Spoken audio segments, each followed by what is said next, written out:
The Pikmin franchise has never been afraid to be itself, to try new things and innovate, all while maintaining its own very unique charm and personality. That manifests itself again in 2023's Pikmin 4. But let's rewind for a second. I was 9 years old when Pikmin 1 launched. It was the first and only game my father played to completion. I once ate a full bag of Cheetos while playing and ruined my GameCube controller. To say it was important to me would be an understatement.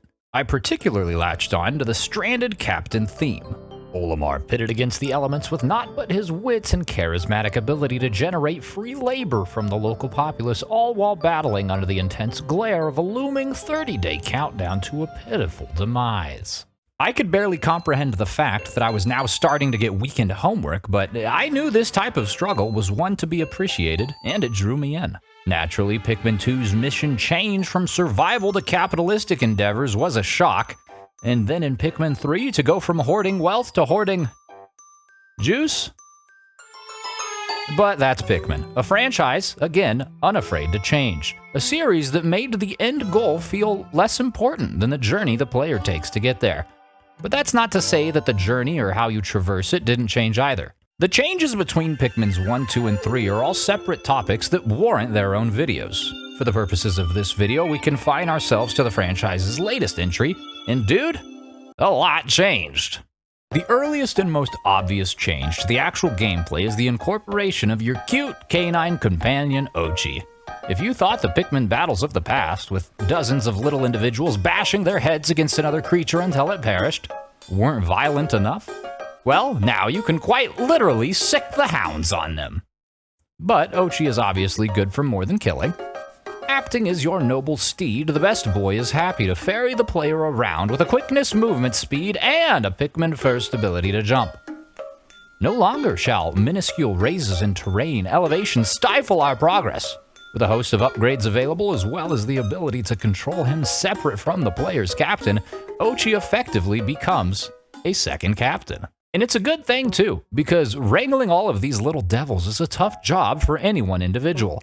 Not only do every single one of the pre-existing Pikmin flavors return in Pikmin 4, but we're also introduced to Glacier Freeze and Baja Blast flavors as well, offering up new and unique ways to both slay your enemies and rescue people. And you do a lot of both. There's over 4 dozen castaways to rescue, originating from planets across the solar system. Goodness knows how long some of them have been stranded, wasting away, hidden in fear of the planet's many predators, or worse yet, offered up as a sacrifice, altering their very DNA as they morph and twist into some sort of hideous monstrosity. The adorable leafling. About half of the people you rescue suffer from this affliction, but that's just part of their charm, with each person having a unique personality and background. As the base camp gradually fills with rescues, so too does my sense of accomplishment. Who knows how the heck we were feeding so many people, and frankly I'm a little disturbed by some of them, but altogether the swollen number of people in this game really enriched the experience, and it's not something that I ever thought that Pikmin needed. As I mentioned, the solo captain experience, the small group struggling for survival on a foreign planet, was something that I considered an integral part of the Pikmin experience. But Pikmin 4 completely changed that for me. So while there were a number of positive changes made in the game, the Glow Pikmin, the Ice Pikmin, Oatchi, the Dandori battles, and the ability to kill things at night, I think that the best one was the inclusion of so many gosh darn new personalities.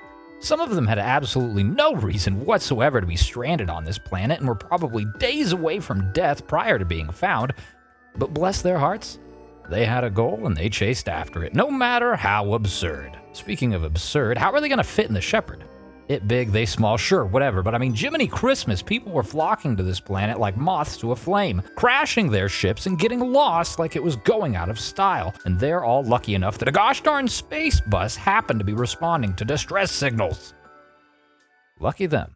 And lucky for us for getting to play this game.